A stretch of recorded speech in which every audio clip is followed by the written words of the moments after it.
राधे राधे गुरुजी। हाँ। मेरा एक प्रश्न है, मैं बचपन से देखती आ रही हूँ, जो लोग नियम धर्म कर्म से मन से बहुत भक्ति करते हैं उनके जीवन में बहुत कष्ट है, तो वो भक्ति का उसमें क्या योगदान है, मुझे वो समझ नहीं आता। बात ऐसी है बेटा कि कर्म तो अपनी जगह है,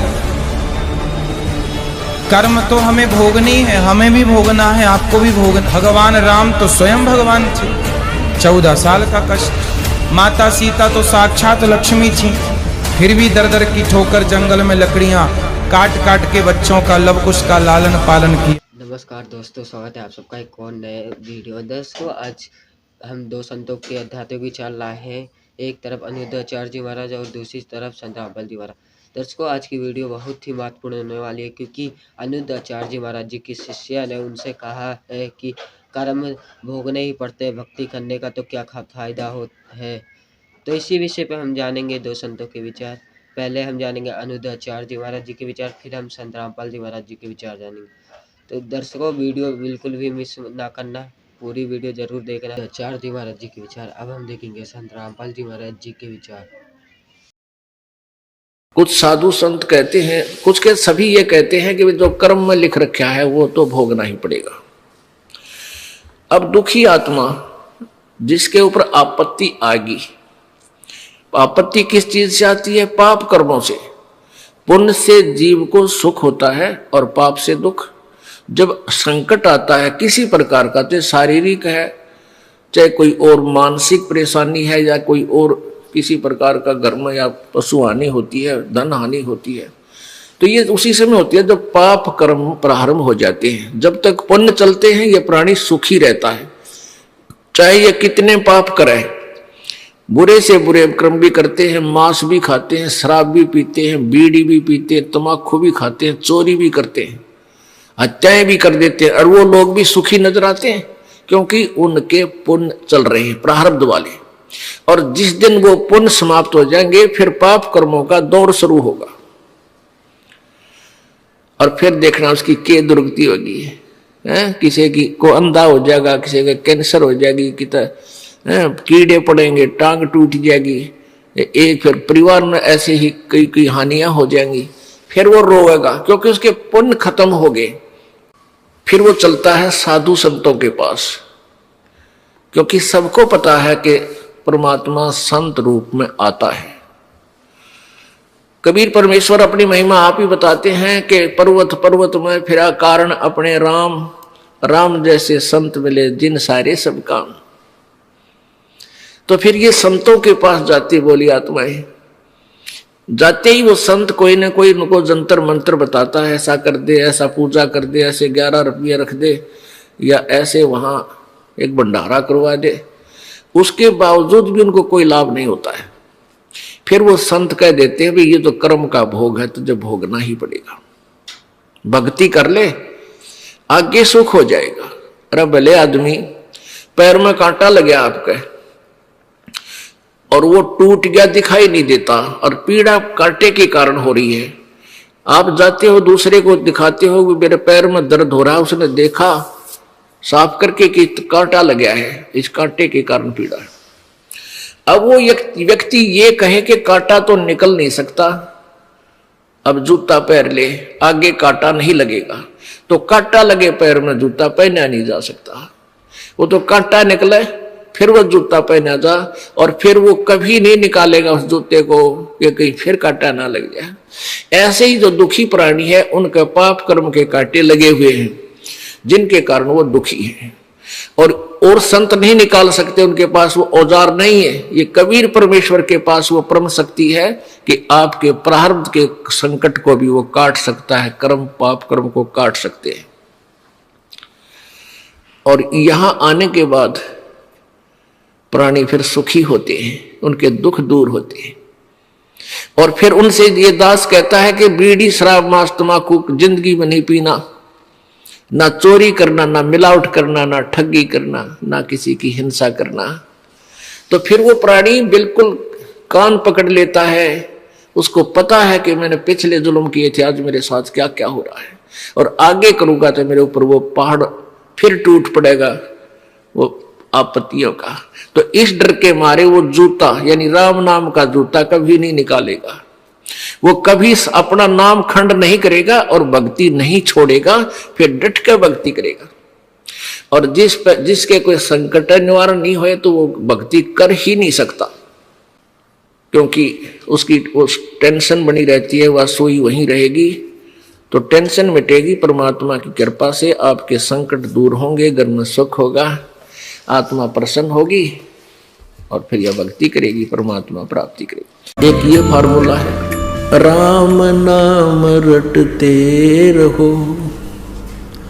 राम नाम रटते रहो, जब तक घट में प्राणी, कभू तो दीन दयाल के भनक पड़ेगी कान।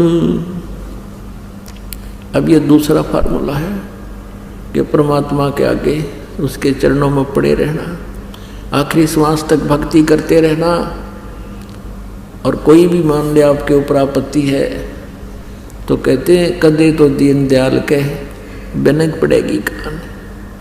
कभी तो सुनेगा दाता हमारी, और अवश्य सुनेगा, वो सबकी सुनता है। भक्तों के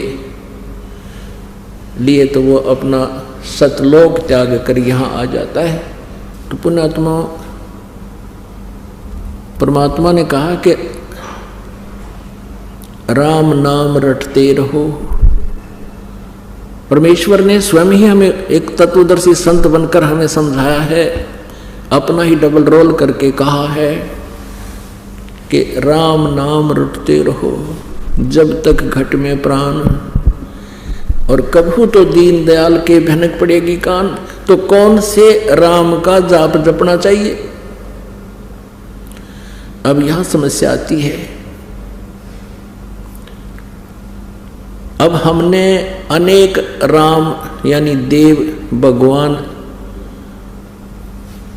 सेलेक्ट कर रखे हैं जिनकी हम पूजाएं करते रहे। भगवान ब्रह्मा जी जो रजोगुण है, भगवान विष्णु जी जो सतोगुण है, भगवान शिव जी जो तमोगुण है। ये हमारे पवित्र हिंदू धर्म के प्रधान देवता हैं। इनके बारे में अभी तक लोक वेद सुनाया जाता था इन अज्ञानी गुरु ऋषि महर्षियों और ब्राह्मणों के द्वारा कि ये अजरो अमर हैं, इन्हीं की पूजा करनी चाहिए। अब हमने राम सेलेक्ट करना है, हमने भगवान सेलेक्ट करना है, किसकी पूजा करनी चाहिए जिससे हमारा जन्म और मृत्यु का रोग नाश होए, जिस भगवान की भक्ति से हमारे शुभ संस्कार बने, अशुभ संस्कारों का नाश हो, हमारे प्रारब्ध के पाप कर्मों का नाश हो। एक कई बार भक्त प्रसन्न करते हैं कि जैसे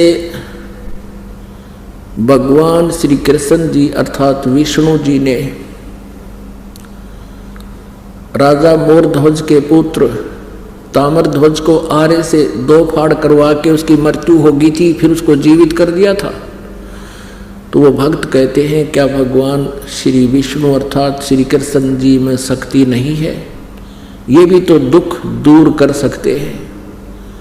अब पुण्यात्माओं, अब मोरध्वज राजा के पुत्र को जीवित करके दुख दूर क्या किया? वो तो दुख पैदा किया श्री कृष्ण ने जाके, और जाके कह दिया हमारे शेर का आहार तुम्हारे परिवार में से एक आदमी हो। और लास्ट में लड़के के ऊपर आप फैसला कर दिया, तुम अपना लड़का काटो मेरे शेर के लिए, सिंह के लिए।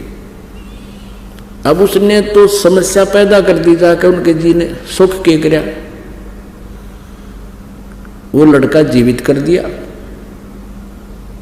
अब पुण्यात्माओं, ये 16 कला के भगवान हैं और ये चतुर्भुजी भगवान है। एक छोटा मोटा सिद्ध भी ऐसी क्रियाएं कर देता है। गोरखनाथ जी ने अपने गुरु मच्छंदर नाथ जी की अस्थि उठाकर उनका शरीर फूंक दिया गया था।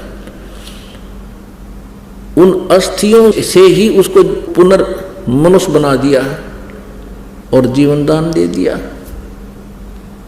तो यहां कहने का भाव ये है कि और वही श्री कृष्ण जी जिसने मोर ध्वज के राजा के पुत्र ताम्र ध्वज को जीवित कर दिया आरे से चरवा कर मृत्यु के उपरांत, वो अपने सगे भांजे अभिमन्यु को जीवित नहीं कर सके। श्री कृष्ण अर्थात विष्णु जी, जो सुभद्रा पुत्र थे अभिमन्यु जी, महाभारत के युद्ध में चक्रव्यूह में उनकी मृत्यु हो गई थी।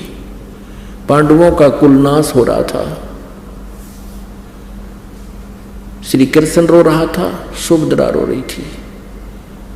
पांचों पांडवों के आंसू टपक रहे थे। श्री कृष्ण जीवित नहीं कर सके। कारण क्या है? परमेश्वर कबीर जी ने बताया है कि उस ताम्रध्वज लड़के के श्वास शेष थे, यानी उसकी आयु शेष थी, और उस अभिमन्यु की आयु शेष नहीं थी। उसके प्रारब्ध में इतना ही आयु था और वहीं उसकी मृत्यु निश्चित थी, जिस कारण से अभिमन्यु को श्री कृष्ण जीवित नहीं कर सके। मासा घटे न तिल बधे, विद न लिखे जो लेख, सच्चा सतगुरु मेट कर ऊपर मारे मेघ। तो कबीर देव जी, कबीर परमेश्वर जी यदि हमारी आयु शेष ना हो उसको भी आयु प्रदान कर सकते हैं। और इस दास के इस आध्यात्मिक जीवन काल में एक नहीं हजारों की संख्या में ऐसे उदाहरण है या इस संगत के अंदर, जिन्होंने सच्चे दिल से भगवान की नियमित मर्यादा में रहकर साधना की है। उनकी बस इतना ही। वीडियो अच्छी लगी तो लाइक करें, चैनल पर आए तो सब्सक्राइब करें और बेल आइकन की घंटी दबाना ना भूलें। धन्यवाद।